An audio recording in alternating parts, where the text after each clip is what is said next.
Welcome back to my vlog guys. के छ तपाईँहरूको हालखबर? सन्चै हुनुहुन्छ होला। म चाहिँ टक्क लगाएर आज यसो बजारतिर फेरि निस्किन लागेको थिएँ। अस्ति तपाईँको यहाँ बजार भत्केको थियो नि त, अनि त्यही दृश्य हेर्नलाई अब म तपाईँहरूलाई पनि देखाउँछु। हेर्नुहोस् अब अहिलेको दृश्य के भइरहेछ भनेर। म चाहिँ बजारतिरै छु गाइज, हेर्न सक्नुहुन्छ। अहिले चाहिँ चट्टा लाएर यताको सब फुटिसकेको यहाँ चट्टा लाएर यहाँनिर रुखहरू पनि टक्क ढलिसक्यो होइन। यही नै छ गाइज, बजार सब बिजोक रमाइलो भएको छ। हेर्नु यो चाहिँ टक्क हाम्रो यताको नेपाल ब्याङ्क हो, हेर्न सक्नुहुन्छ। नेपाल ब्याङ्क नि पुरै फुटिसक्यो गाइज। यतातिर सब तहस नहस भएको बजार अहिले चाहिँ समेट्दै रहेछ।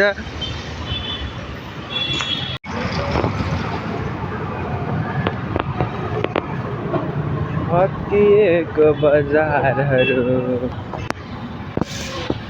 बजारहरू हेर्नु गाइस। चट्ट पुरै पोलहरू सब ढलेको छ, तारहरू छुटेको छ होइन।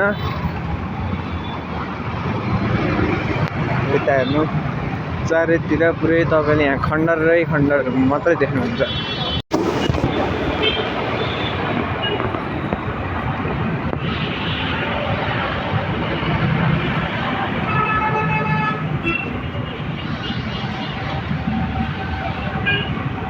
अहिले चाहिँ मान्छेहरू यसरी व्यापार गर्दै रहेछन् होइन। अब फुटेको पसलको दाइहरू हो होइन, दाइ दिदीहरू, उहाँहरू बिचरा सबैसँग त घरसर हुँदैन नि त गाइस। कोहीलाई त तपाईँको व्यापार नगरिकन बेलुकाको भात पनि खानु नपर्ने दिनहरू हुन्छ। मैले भनेको कुरा बुझ्नु होइन। हेर्नु यहाँनिर यसरी व्यापार गर्दै हुनुहुन्छ। पछाडि हालत बिजोक रमाइलो छ। टक्क यहाँ मर्मतको कामहरू पनि चल्दैछ। टक्क म चाहिँ अहिले यता हेटौँडाको बुद्ध चोकतिर आइसकेँ होइन।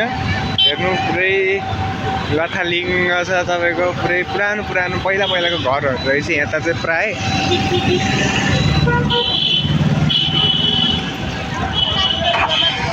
व्यापार मान्छेले यसरी गर्नु परेछ।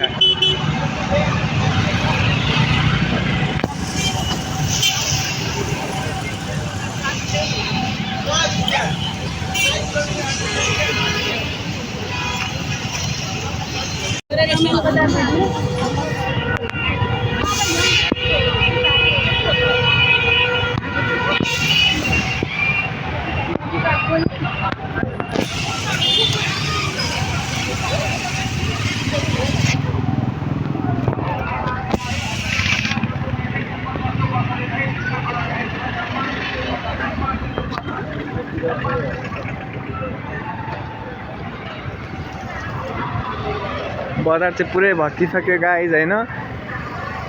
तर केही छैन गाइज, यो भत्केको परिवर्तनको लागि हो। अब राम्रोसँग बन्छ बाटो, यहाँबाट छिडिदिन्छु आज चाहिँ।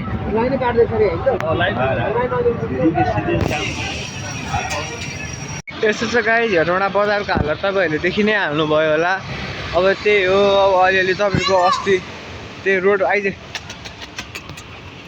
रोड बनाउनको लागि बनाएको घरहरू मैले देखाइहालेँ तपाईँहरूलाई। अब त्यो पनि बिस्तारै बनाउँछ, रोडहरू पनि बनाउँछ होइन।